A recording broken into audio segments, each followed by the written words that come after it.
यंदा गुढीपाडव्याला असे कोणते शुभ रंग आहेत की ते आपल्याला माहिती करून घ्यायचे आहे। त्याचबरोबर की ह्या वर्षी गुढी उभारताना कोणती काळजी घ्यावी आणि कोणत्या चुका आपल्याला टाळायच्या आहेत। कारण जर काही चुका आपल्याकडून होत असतात तर त्याचा जे काही परिणाम असतात ते वर्षभर आपल्याला त्याचा त्रास होत असतो। म्हणूनच की गुढीपाडव्याच्या दिवशी आपण गुढी कशी उभारावी, कोणत्या वेळेत गुढी उभारावी, गुढी उभारताना कोणत्या रंगाचे वस्त्र असणं महत्त्वाचं आहे आणि आपण स्वतः सुद्धा महिलांनी कोणती साडी किंवा कोणत्या रंगाची साडी परिधान करावी हे आजच्या व्हिडिओमध्ये माहिती करून घेणार आहोत। त्याचबरोबर की जेव्हा आपण गुढी उभारतो तर गुढी उभारल्यानंतर ज्या काही वस्तू असतात त्यांचं काय करावं याविषयी आपण माहिती घेणार आहोत। नमस्कार सर्वांना, श्री स्वामी समर्थ। तर यंदा गुढीपाडव्याला म्हणजेच 19 मार्च 2026 या वर्षी गुढीपाडवा आहे आणि गुढीपाडवा हा अतिशय उत्साहात आणि तेवढाच आनंदात साजरा केला जातो। कारण 3.5 मुहूर्तांपैकी एक मुहूर्त असलेला असा हा परम पवित्र असा दिवस आहे। गुढीपाडवा असेल तर त्या दिवशी पहाटे लवकर उठायचं आहे। लवकर उठल्यानंतर पवित्र नद्यांमध्ये स्नान करणं शक्य असेल तर जरूर करावं। तुम्ही राहतात तिथे जवळपास असेल किंवा तीर्थक्षेत्री राहत असतील तर जरूर त्या पद्धतीने करा। नसेल शक्य तर पहाटे लवकर उठून आपल्या घरी जेव्हा तुम्ही स्नान करतील तर त्या स्नान करण्याच्या पाण्यामध्ये कडुलिंबाची पानं टाकावीत, त्याच्याने स्नान करावं। गंगाजल सुद्धा तुम्ही टाकू शकतात। अशा पद्धतीने छान स्नान वगैरे झाल्यानंतर जी काही आपली नित्य देवपूजा असते ती देवपूजा करावी। त्यानंतर की जी ब्रह्मध्वज आपण उभारत असतो, गुढी उभारत असतो, तर गुढी नेहमी सूर्योदयानंतर आपण लवकरच ती उभारायला हवी। अगदी दुपारी किंवा 10-11 वाजता अशा पद्धतीने गुढी उभारू नये। सूर्योदयानंतर अगदी 6 ते 8 पर्यंत आपण गुढी उभारायला हवी असते किंवा जास्तीत जास्त 9 वाजेपर्यंत तरी गुढी उभारायलाच हवी। त्यानंतर की गुढी कोणत्या दिशेला उभारावी, जेव्हाही आपण गुढी उभारत असतो तर गुढी ही पूर्व किंवा उत्तर दिशेला असावी। अंगणात किंवा तुम्ही बाल्कनीत सुद्धा गुढी उभारू शकता। त्यानंतर की गुढी जी उभारली जाते तर ही दक्षिण दिशेला गुढी चुकूनही आपण उभारायला नको। म्हणजेच की जेव्हा आपण गुढीची पूजा करतो तर तेव्हा आपलं मुख दक्षिण दिशेला होईल अशा पद्धतीने गुढी कधीही उभारायची नसते। त्यानंतर की जेव्हा आपण जी गुढीची पूजा वगैरे करणार असतो तर मुख्य दरवाजासमोर जर तुम्ही गुढी उभारणार असतील, कारण काही ठिकाणी जागा नसते, मग अशा वेळेला मुख्य दरवाजासमोर जर गुढी उभारणार असतील तर जेव्हा आपण आपल्या घरात प्रवेश करतो तर प्रवेश करताना आपल्या उजव्या हाताला गुढी उभारायला हवी। त्यानंतर की गुढी उभारताना जो ब्रह्मध्वज असतो तर ती जी काठी किंवा त्याला जे काही बांबू असतो तर तो बांबूची असावी। असं कुठल्याही काही जण प्लास्टिकचे किंवा जे काही पाईप असतात, लोखंडाचे किंवा पत्र्या टाईपचे पाईप असतात तशा पद्धतीचे किंवा स्टीलचे रॉड टाईप असतात, अशा पद्धतीने चुकूनही वापरू नये। तो बांबूचा असावा, हे सुद्धा तेवढंच महत्त्वाचं आणि शुभ मानलं जातं। जेव्हा गुढी उभारणार असतील तर ते जो काही तुम्ही बांबू घेतलेला असेल तर तो स्वच्छ धुवून घ्यायचा आहे आणि त्यानंतर बांबूच्या जी काही काठी असेल तर त्याच्यावर लाल पिवळ्या रंगाचे पट्टे ओढावेत, म्हणजेच हळदी कुंकवाचे त्याच्यावर पट्टे ओढावेत। अगोदर पूजा करावी त्या बांबूची आणि त्यानंतर आपण गुढी उभारायला सुरुवात करावी। जेव्हा गुढी उभारणार असतील तर त्यावेळेला आपल्याकडे रेशमी वस्त्र, कडुलिंबाची पानं, साखरेच्या ज्या गाठी असतात त्या असायला हव्यात, आंब्याची पानं, फुलांचा हार, कलश अशा पद्धतीने असायला हवं। गुढी उभारणार असतील ती जागा स्वच्छ करावी। त्यानंतर त्या ठिकाणी आसन देणं सुद्धा महत्त्वाचं असतं। गुढी अशी खाली उभी करायची नसते, त्यासाठी पाट, चौरंग जे काही तुमच्याकडे असेल तर त्याला आसन द्यावं।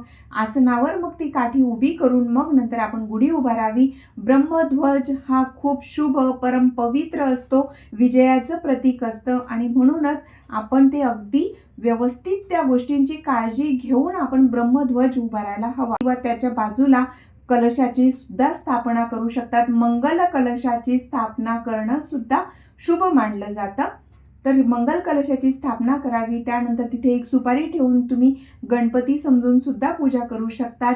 पण जेव्हा तुम्ही गुढीची पूजा करतात त्यावेळेला घरातील सर्व व्यक्तींनी तिथे हजर राहणं महत्त्वाचं असतं। पूर्ण श्रद्धेने, भक्तीने आपण हा उत्सव साजरा करायचा असतो। तर ब्रह्मध्वजाची जेव्हा तुम्ही पूजा करतात तर त्याच्यासाठी लागणारं जे वस्त्र असतं ते सुद्धा तेवढंच महत्त्वाचं असतं।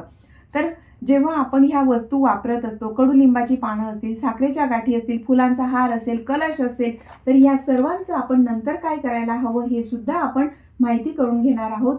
गुढी तर आपण दरवर्षी उभारत असतो, पण त्या वस्तूंचं काय करावं हे सुद्धा महत्त्वाचं असतं. तर गुढीची छान पंचोपचारे पूजा करावी, नैवेद्य दाखवावा. जेव्हा गुढीची पूजा करतात सकाळी, तेव्हा गुळ खोबऱ्याचा नैवेद्य तुम्ही अर्पण करू शकतात. त्या ठिकाणी धूप दीप लावावं, पूजा करावी. गुढीची पूजा घरातल्या सर्वांनी पूजा करावी. आपल्या मराठी महिन्याची नवीन वर्षाची सुरुवात असते, म्हणूनच घरातल्या व्यक्तींनी सुद्धा छान तयारी करून, छान तयार होऊन आणि आपला पारंपरिक वेश परिधान करूनच आपण गुढीची पूजा करायला हवी. इतर वेळेला जरी शक्य नसेल, पण ठराविक वेळेला जे सण उत्सव असतात तेव्हा तरी आपण आपली संस्कृती जोपासायला हवी. हे खूप जास्त महत्त्वाचं असतं. त्यानंतर गुढीची छान पूजा वगैरे करून नैवेद्य अर्पण करायचा आणि त्या त्या ठिकाणी तुम्ही छान रांगोळी वगैरे काढून फुलांची सजावट करू शकतात आणि दीप सुद्धा त्या ठिकाणी प्रज्वलित करायचाच आहे. तर तो दीप तुम्ही तुपाचा, तेलाचा कोणताही लावू शकतात.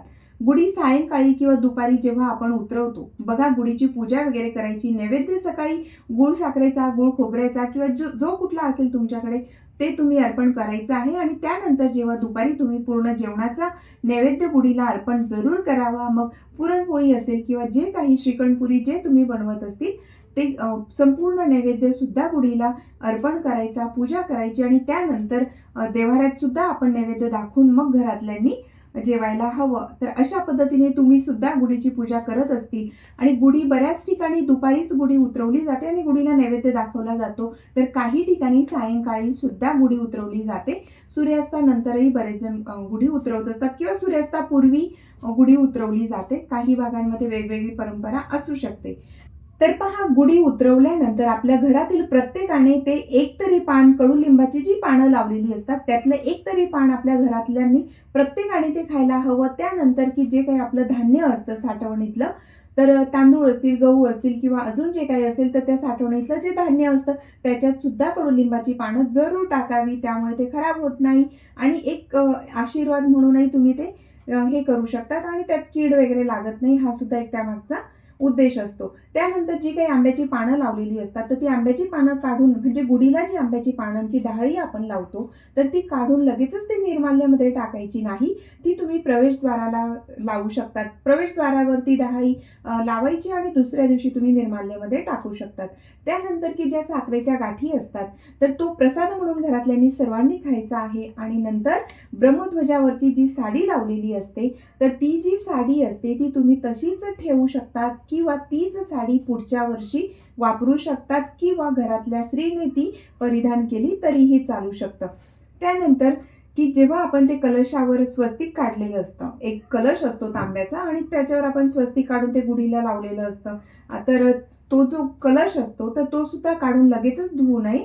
त्यात तुम्ही तांदूळ किंवा गहू असतील तर ते भरून ठेवायचं आहे आणि त्याच्यावर एक नाणं ठेवायचं आणि त्यानंतर तो भरलेला तांदळाचा किंवा गहूने भरलेला, जो धान्याने भरलेला कलश आहे त्याच्यावर ₹1 किंवा जे काही नाणे असतील ते ठेवायचे आणि ते आपल्या देव्हाऱ्यात ठेवायचं, तिथे पूजा करायची आणि त्या दिवशी दिवसभर आणि रात्री सुद्धा ते तसंच राहू द्यायचं आहे. आणि दुसऱ्या दिवशी मग त्याची पूजा करून, नमस्कार करून ते तुम्ही तुमच्या घरातील जे साठवणीतलं धान्य असतं त्याच्यात ते टाकायचं आहे, की त्यामुळे आपल्या घरात अन्नपूर्णा मातेची अखंड कृपा राहते, बरकत राहण्यास मदत होते. वर्षभर आपल्या घरात अन्नधान्याची कधीही कमी राहत नाही. अशा पद्धतीने जरूर करावं. म्हणूनच आपण गुढीपाडव्याच्या दिवशी सुद्धा ज्या काही वस्तू घेत असतो की त्याच्या मागचा उद्देशच तो असतो की हा शुभ मुहूर्त असतो आणि जेव्हा आपण काही घेतो तर ते आपल्याकडे स्थिर राहते. ती वस्तू, आपल्याला त्या वस्तूंचा कधीही तुटवडा पडत नाही. म्हणून अशा पद्धतीने तुम्ही करू शकता की गुढीला जो आपण वस्त्र लावत असतो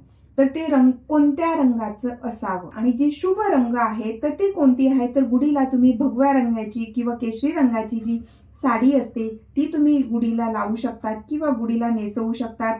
किंवा जो ब्रह्मध्वज आपण उभारत असतो तर ते विजयाचं प्रतीक असतं, शौर्याचं प्रतीक आहे आणि त्यागाचंही प्रतीक मानलं जातं. त्याच पद्धतीने भगवा आणि केशरी रंग असेल तर हा सुद्धा शौर्याचं आणि त्यागाचं प्रतीक मानलं जातं.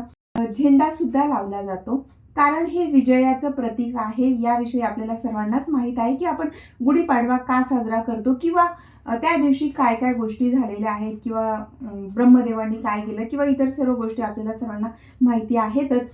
पण हा शुभ दिवस असतो आणि मंगल मांगल्याचं प्रतीक म्हणून झेंडा उभारला जातो, गुढी उभारली जात असते. तर ह्या दिवशी तुम्ही जो काही झेंडा मिळतो भगव्या रंगाचा तो सुद्धा बरेच जण लावत असतात, तसंही तुम्ही लावू शकतात. त्यानंतर पिवळ्या रंगाची साडी सुद्धा गुढीला तुम्ही बांधू शकतात. तर पिवळा रंग हा सुद्धा शुभ मानला जातो आणि सुवर्ण समृद्धी दर्शवतो पिवळा रंग, म्हणून हा रंग सुद्धा शुभ आहे. त्यानंतर की हिरवा रंग, तर हिरवा रंग अतिशय शुभ आणि निसर्गाचं प्रतीक मानला जातो. ब्रह्मध्वज उभारणार आहात तर ह्या रंगाची साडी सुद्धा तुम्ही ब्रह्मध्वजाला लावू शकता. त्यानंतर लाल रंग सुद्धा सौभाग्याचं आणि मांगल्याचं प्रतीक आहे, म्हणूनच शुभ कार्यात महत्त्वाचा असा रंग आहे लाल रंग. तर ह्या रंगाची सुद्धा साडी तुम्ही गुढीला बांधू शकतात किंवा गुढीला नेसवू शकतात. तर त्यानंतरचा गुलाबी रंग, गुलाबी रंग सुद्धा प्रसन्नतेचं आणि प्रेमाचं प्रतीक मानलं जातं, म्हणून ह्या रंगाचं सुद्धा वस्त्र तुम्ही हे केलं तरीही चालू शकतं. आणि त्यानंतर सोनेरी रंग, सोनेरी रंग सुद्धा सुवर्णाचं व ऐश्वर्याचे प्रतीक मानलं जातं, म्हणूनच हा रंग सुद्धा शुभ मानला जातो. तर ह्यापैकी गुढीला कोणत्याही रंगाची साडी तुम्ही नेसवू शकतात. त्यानंतर तसंच हे शुभ रंग आहेत, म्हणून तुम्ही सुद्धा लाल, हिरवा, पिवळा किंवा भगवा, केशरी, सोनेरी आणि गुलाबी या रंगांच्या साड्या तुमच्याकडे असतील तर कोणत्याही रंगाची साडी तुम्ही नेसून अगदी पारंपरिक वेशभूषेमध्येच आपण आपले सण साजरे करायला हवेत. त्यानंतर की असे कोणता रंग आहे की तो चुकूनही आपण गुढीला म्हणजे गुढी उभारताना तो आपण वापरायचा नाहीये, तर तो कोणता आहे? काळा रंग असेल तर हा अशुभ रंग मानला जातो. त्यानंतर काळा आणि निळा रंग आपण पूजेमध्ये सुद्धा वापरत नाही, म्हणूनच जो ब्रह्मध्वज आपण उभारत असतो तर तो अतिशय आपलं मांगल्याचं प्रतीक आहे आणि विजयाचं प्रतीक आहे, म्हणून हा अशुभ रंग आपण इथे वापरायचा नाहीये. त्यानंतर पांढरा रंग, आता बघा पांढरा रंग हा जरी शांततेचं प्रतीक मानला जात असला तरी सुद्धा आपण पांढरा रंग गुढीला वापरायचा नाहीये आणि आपण स्वतः सुद्धा पांढऱ्या रंगाची साडी नेसून पूजा करायची नाहीये. जर समजा तुमच्याकडे साडी पांढऱ्या रंगाची असेल पण त्याच्यावर लाल रंगाची डिझाईन असेल, हिरव्या रंगाची डिझाईन असेल किंवा इतर दुसरा रंग असेल काळा निळा रंग सोडून, तर मग ठीक आहे. किंवा ब्लाऊज तुम्ही त्या रंगाचं असेल, लाल रंगाचं ब्लाऊज असेल आणि साडीवर पांढरा रंग आणि लाल रंग सुद्धा असेल तर तशा पद्धतीने असलं तर एक वेळ चालू शकतं, पण शक्यतोवर त्या दिवशी आपण नाहीच पांढरा रंग वापरला तर काही फरक पडत नाही. म्हणून पांढरा, काळा आणि निळा रंग हे तिघही रंग न वापरता इतर जे शुभ रंग सांगितले आहेत ते सुंदर असे छान छान रंगाच्या साडी आपण स्वतःही परिधान करायची आणि घरातल्यांनाही त्याच छान असे शुभ रंगांचेच वस्त्र परिधान करण्यासाठी आग्रह जरूर करावा. त्यानंतर की कोणत्या वस्तू म्हणजे बघा की गुढीपाडव्याच्या दिवशी आपण अतिशय छान आणि बरेच जण सोनं चांदी सुद्धा खरेदी करत असतात. मुहूर्त पाहण्याची आवश्यकता नसते, म्हणून दिवसभरात आपण केव्हाही आणि कोणत्याही वेळेला जाऊन आपण वस्तू खरेदी करू शकतो. सोनं चांदी, नवीन वाहन असेल, फ्लॅट असेल किंवा घराचं असेल किंवा तुम्ही ह्या दिवशी अगदी ते सर्वांनाच जमेल असं नाही, ज्यांना शक्य आहे त्यांनी जरूर घ्यावं, पण ज्यांना शक्य नसेल तर त्यांनी त्या दिवशी खूप जास्त प्रमाणात नाही पण अगदी थोडं का होईना पण सोन्याचा किंवा चांदीचा एखादा दागिना किंवा अगदी गुंजभर सोनं तरी जरूर घ्यावं. कारण असं म्हटलं जातं की जेव्हा 3.5 मुहूर्त असतात तेव्हा आणि गुरुपुष्यामृत योग असतो त्या मुहूर्तांवर जेव्हा आपण सोनं किंवा चांदी घेतो तर ते आपल्याला मोडण्याची आपल्यावर वेळ येत नाही, म्हणजे तशा पद्धतीची वाईट वेळ आपल्यावर येत नाही की ते सोनं आपल्याला मोडावं लागेल.